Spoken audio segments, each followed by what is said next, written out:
That be because of the pneumonia?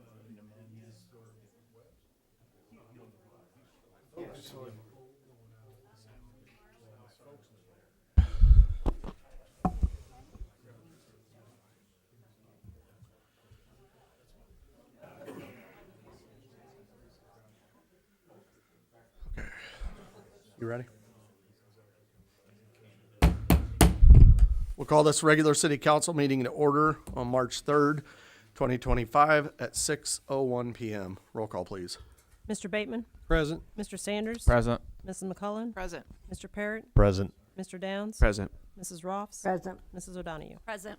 Please stand for the Pledge of Allegiance. Allegiance to the flag of the United States of America and to the republic for which it stands, one nation, under God, indivisible, with liberty and justice for all.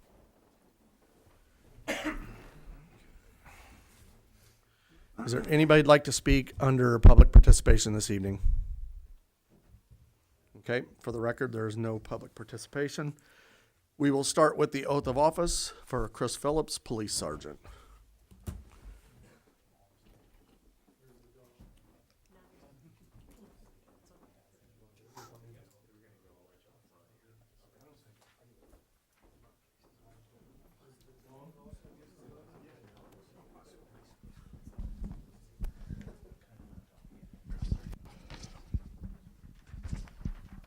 Okay, raise your right hand, repeat after me.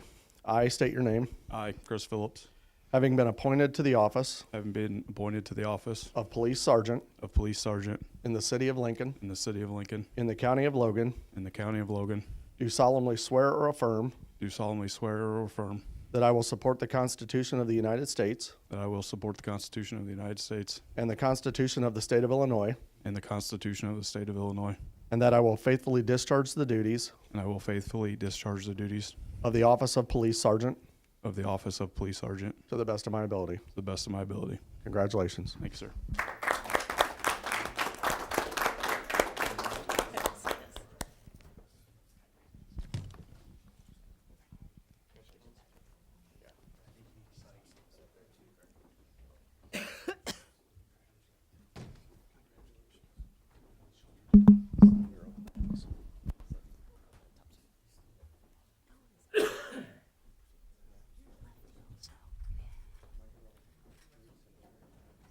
That's it. Thank you.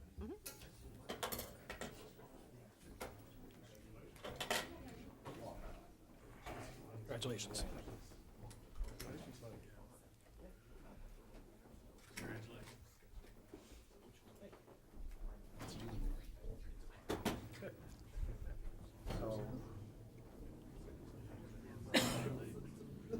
Okay, moving on to item number 6, the consent agenda. It consists of 6A, payment of bills, and 6B, approval of minutes. January 6th, 2025, regular city council meeting. January 21st, 2025, regular city council meeting.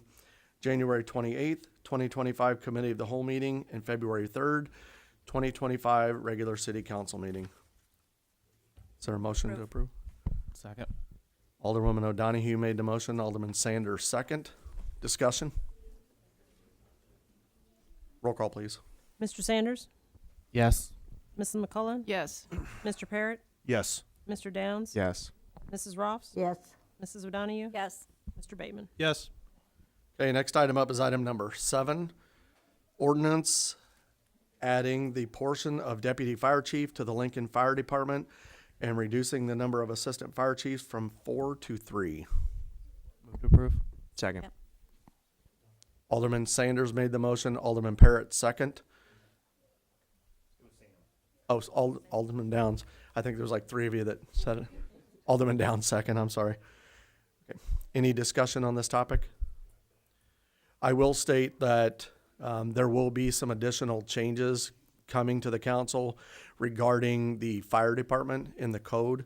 So as they got in, the city attorney and the fire chief got in and started looking at the code for this position, there's some other changes that need to be made. They're a little outdated. So just be aware that that'll be coming to the council at a later time. Okay. Any other discussion? Roll call, please. Mr. Downs? Yes. Mrs. Ross? yes, Mrs. O'Donahue? Yes. Mr. Bateman? Yes. Mr. Sanders? Yes. Ms. McClellan? Yes. Mr. Parrott? Yes. Okay, next item up is 10A, approval of the purchase and installation of LED light fixtures for City Hall, the Hamilton Street Garage, and the wastewater treatment facility from a grant with Ameren, Illinois, at a cost not to exceed $16,180. Move to approve. Second. Alderwoman McClellan made the motion. Alderman Parrott second. Alderman Bateman. So I had a couple of phone calls over the last few days regarding the contractor. What I did find out from Mr. Cheeger, who presented this last week, is it's an Ameren grant, and they run it through, I'm pretty sure he said a company called A&D Electric, and then A&D Electric is who hires the contractor, and they most usually pick a local contractor, which I know we have a couple that can do this work because you have to be signed up for the program to be an installer. So I just wanted everybody to know that once this is approved, that the contractor that actually installs it, it's not someone the city picks. It's someone who the Ameren through that whole grant program works with. Further discussion? Roll call, please. Mr. Parrott? Yes. Mr. Downs? Yes. Mrs. Ross? Yes. Mrs. O'Donahue? Yes. Mr. Bateman? Yes. Mr. Sanders? Yes. Mrs. McClellan? Yes. Okay, next item up is item 10B, approval of economic development grants to Big Shot Properties LLC for the replacement and installation of commercial garage door at 118 Commercial Drive in an amount not to exceed $7,385, contingent upon receipt of a second bid. Move to approve. Second. Alderwoman Rolfs made the motion. Alderman Sanders second. Discussion? Roll call, please. Mr. Sanders? Yes. Mrs. McClellan? Yes. Mr. Parrott? Yes. Mr. Downs? Yes. Mrs. Ross? Yes. Mrs. O'Donahue? Yes. Mr. Bateman? Yes. Okay, next item is 10C, approval of proposal from Henson Services for the grinding of landscape waste and disposal at a cost not to exceed $18,900. So moved. Second. Alderman Parrott made the motion. Alderwoman O'Donahue second. Discussion? Roll call, please. Mrs. O'Donahue? Yes. Mr. Bateman? Yes. Mr. Sanders? Yes. Mrs. McClellan? Yes. Mr. Parrott? Yes. Mr. Downs? Yes. Mrs. Ross? Yes. Next item is 10D, approval of the renewal of 6-month certificate of deposit at a rate of 4.35%. Move to approve. Second. Alderwoman O'Donahue made the motion. Alderman Sanders second. Discussion? Roll call, please. Mr. Sanders? Yes. Mrs. McClellan? Yes. Mr. Parrott? Yes. Mr. Downs? Yes. Mrs. Ross? Yes. Mrs. O'Donahue? Yes. Mr. Bateman? Yes. Okay, that brings us down to announcements this evening.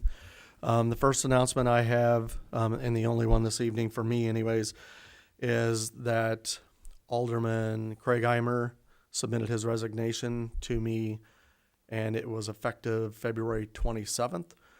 So I thank Mr. Eimer for his service to the community during his time up here. And we will do the customary things that we do for council members. I usually present them with a plaque, etc. So I'll take care of that. And then people will be curious about what the next steps are. I think I've notified the council, but after tonight, we'll be opening it up to seek interested parties who are interested in filling that position. I intend on pulling in a small group of people, such as I want an alderman and a department head, to assist with interviewing for those individuals that step forward. So we'll do that process, and then hopefully within the next week or two, we'll bring a recommendation to the council for appointment of that position. So just so everybody knows what at least the intention of the process will be. That's the only announcement I have. Alderman Bateman. So on the next cow, we'll bring the solar ordinance back. I had the city clerk email out pictures of a ground-mounted solar inside the city limits of Lincoln. This is from 2 houses away. So I hope the council would entertain how they would like to change this to where the neighbors don't have to look at this kind of stuff if that happens again. I know one alderman says kind of stepping on people's toes of what they can put in their yard, but what about the people who have to look at it?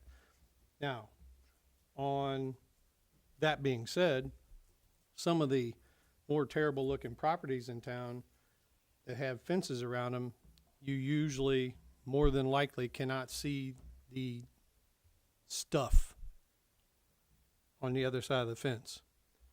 This particular ground mounted solar is taller than any fence ordinance we have. So please bear that in mind.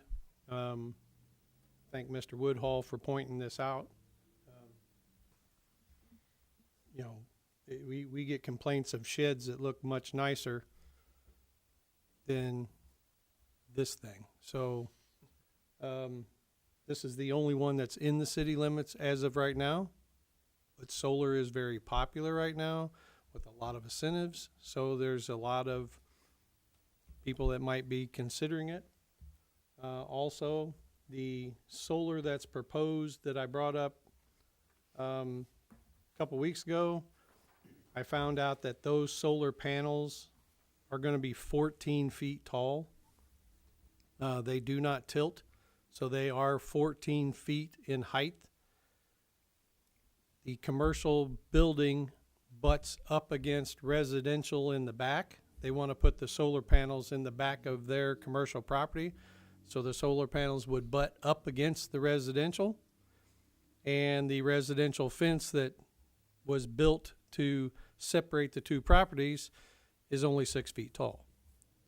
So again, those are the kind of things that when you're looking at the ordinance and Mr. Woodhull sent out with the second draft, please consider the kind of changes you're wanting to make, because we don't want to hold up the project that's on Woodlawn Road any longer than we have to, but we want to try to make it fit into what we're all thinking. And I know it's just my opinion, but I would not want to look at this. An example is there's several large properties in this town, and as I told one person, the Bateman residents could put 4.3 acres of solar panels. I don't want any of my neighbors to have to look at that. So just bear that in mind. Last week, we discussed 12-foot height as a max, and they're already looking at a 14-foot. Is that what you said? Their proposal that they're wanting to fill out a permit for is 14-foot panels. There's a 6-foot fence behind them already. Who owns that fence? It's hard to tell. Hard to tell when it's It's a shadow box It's kind fence of right behind they that. fight about who owns it when there's damage to it. In the past, when we have had damage, the property owner of the bank, where the bank sits now, has fixed it. But it's kind of toss up who actually owns the fence. It's been there long enough where no one seems to know. So who actually is responsible for the maintenance of it? And there's either one of two owners of it, or is there perhaps multiple? Well, on the residential side, there would be several, but on the opposite side, it would be the restaurant and the bank. Okay. If it's right on the property line and neither of them put it up and neither of them know how long it's been there, it's kind of. So that type of fence, is that a residential fence, or is there a difference in between a residential and a commercial fence as far as height and stuff? 6 foot for for resident, but commercial Your max height in a rear yard of a residence is 6 foot. is 6 foot. Correct. But if it was on a commercial lot, whether it's the bank or whatever, what's the maximum height for that? Right now, there isn't one. There isn't one. With regard to the solar, or just in general? Just in general. No. Well, I believe it's 6 foot. It has to be screened. That's the biggest thing. And I want to say it's either max of 6 or max of 8. And then what's the ordinance on, let's say there was no fence there and they had to put a fence up. Would it go in the exact same spot as the fence that's there now? Or is there has to be some coming off of the property line when they have to put In a that fence? case, I mean, you could add on, lattice type on top of it, additional. I mean, it is a fairly solid fence, but if they were to put solar behind the bank, and then obviously they were forced to have that length of fence higher, I don't know why they couldn't add on to that one, Other than no one knows who owns it. but it's part of their project. I mean, again, we can look deeper, but it's been, at least since I've been here, that fence has been there, and the neighbors complained that something happened to it. The property owner previously said, we don't own it, and then they say, well, we don't own it, and basically just out of to quell the situation, they fixed it. I'm just gonna say it, it's Tremont Bank. So you've got Quick Lube and all that. Well, on the backside of all them businesses, it's a 6-foot wooden shadow box fence for quite a ways.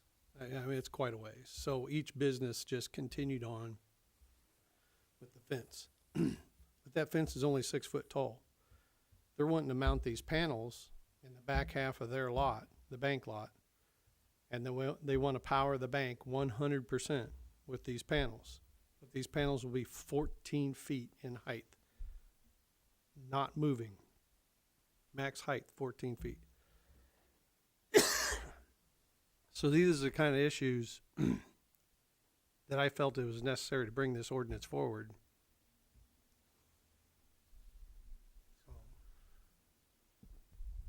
Did you want me to share your photo? Oh, sure. Ms. McClellan?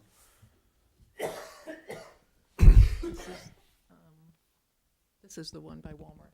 How tall is that one? 9.5. What's that? 9.5. 9.5. So that's a 6-foot fence. That's what a 6-foot fence looks like with a 9.5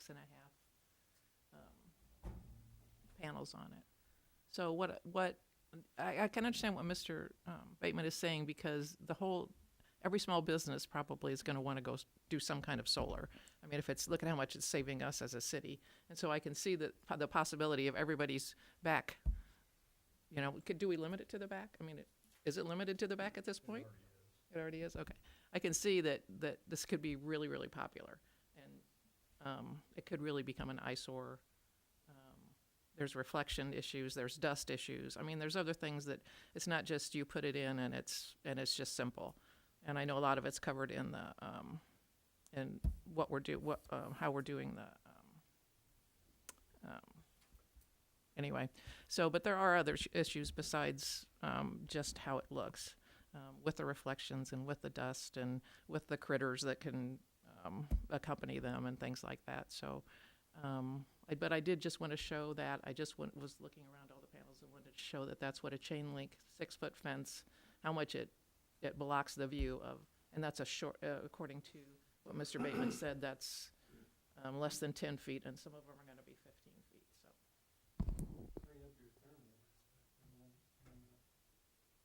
Oh, well, I mean, that's just really more isolated to a certain group of people. But the panels will generate heat, obviously, as they're harnessing power. Thermals interfere with other things. So just something to consider too.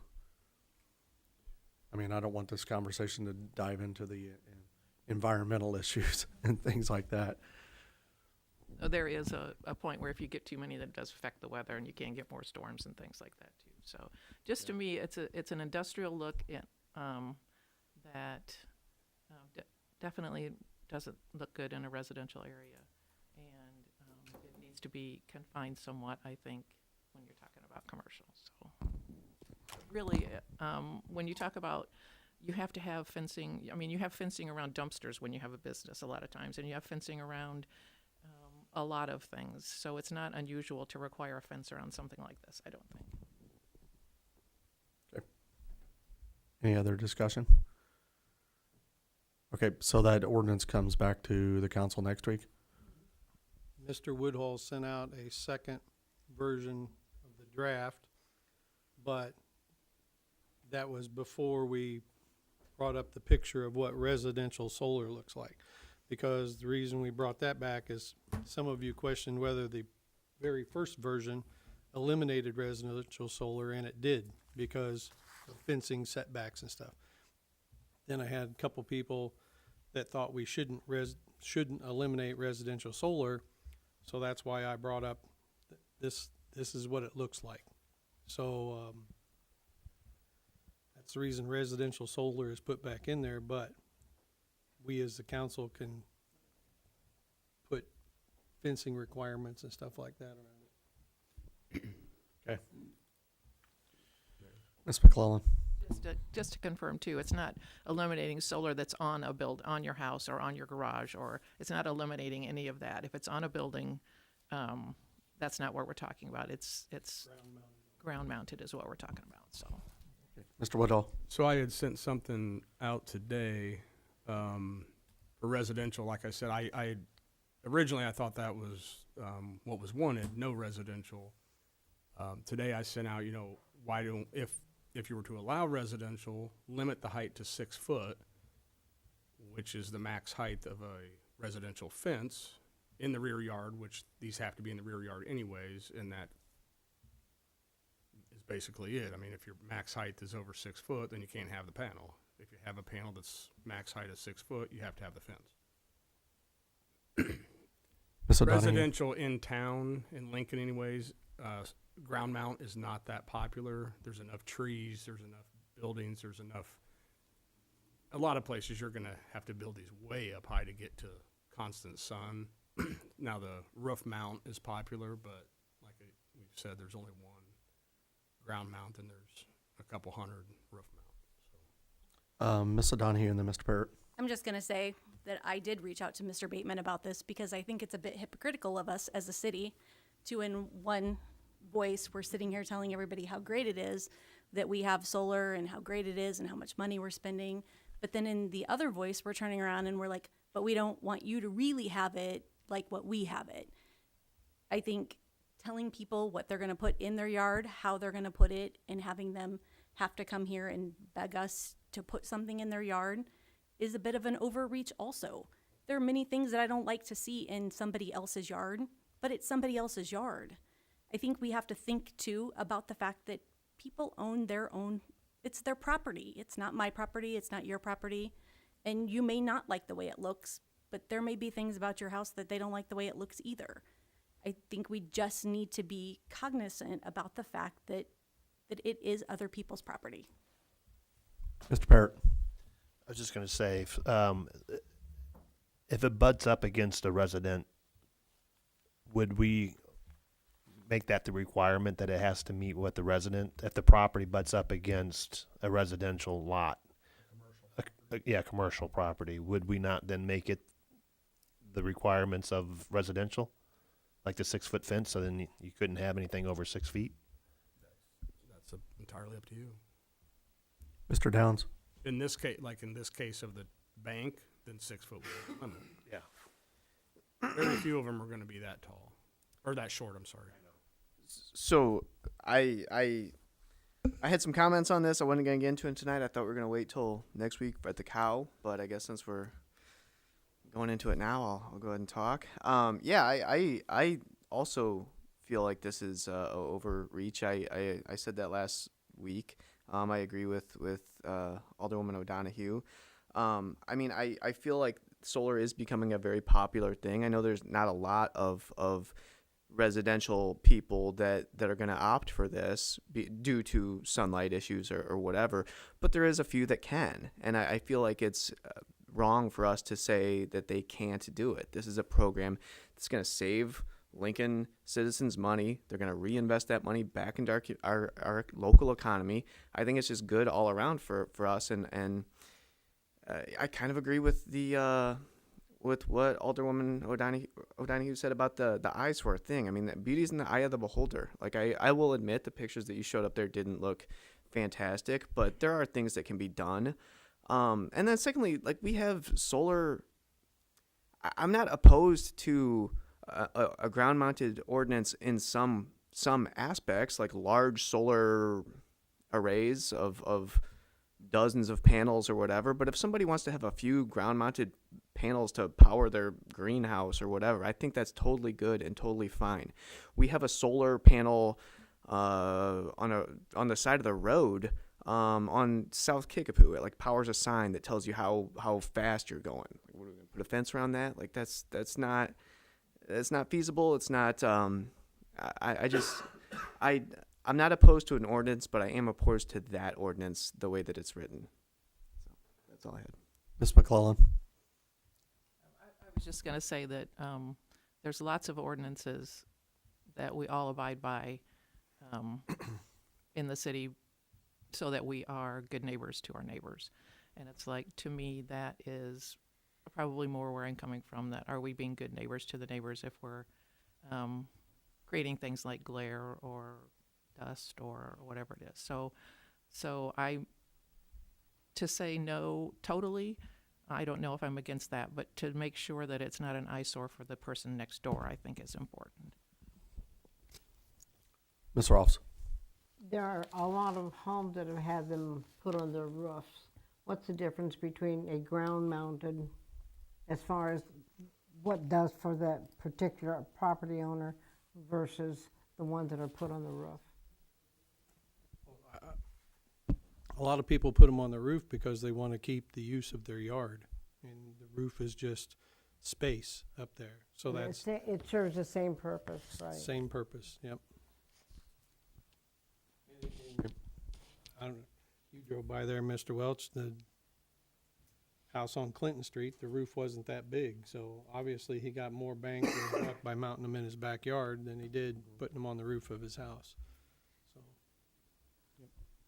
Ms. And Ross. also then, as far as historical neighborhoods, if there are properties that are on the National Register for historical properties, do we contact, or should we contact the Historic Preservation Commission to see if there's anything out there that would prohibit certain things like the ground mounts with the property owners? Yeah, we can reach out to Ms. Carr on that. Okay. Any other discussion about solar? Okay, so we'll talk more about this next week. Mr. Landers. Yes, so I talked about it a little bit the other night where they're gonna be shutting Kickapoo Street down in the 100 block of the North Kickapoo to do a water repair on the line. That work is tentatively planned for Thursday. I wasn't in the office today, so I don't know if they got the electronic signs out or not. They were supposed to put them out to start making people aware of it. But basically, between Rio and Abe's in that area, that block's gonna be shut down completely and traffic will not be able to get through there. I don't know how long the repair is gonna take, but it's tentatively planned to start Thursday morning. All right. Any other announcements? Ms. Bateman? You all know, but for everybody else out there, the City Hall and the Fire Department is done with their painting and their new flooring, and it looks nice. I hope everybody around takes good care of it. And I want to just say thank you to Brady's Construction. I think they did a very fine job, and then communication was awesome. It was nice to actually work with a company that communicated daily with you of what was going on and what they were going to do next and everything. So it's up to them. Well, and I would say thank you to you as well, as you kind of took over as a project manager for this and got it done and worked with everybody very well on this. So thank you. Mrs. Bateman was here a lot of times before 7 a.m. letting them in. I just wanted to, and the fire department would have let them in, but I just wanted to make sure everything they needed was here, and so I just If we came in dig, at there's 7. video of her on her hands and knees going down the hallway cleaning the baseboard. I'm Yeah. sure it's on the camera. A few firemen caught me doing that. Okay. Okay, any other announcements? Okay, if there's no other announcements, do I have a motion to adjourn? Move to adjourn. Second. Alderman Parrott made the motion. Alderman Downs second. All in favor say aye. Aye. All opposed? This meeting is adjourned at 6:30 p.m.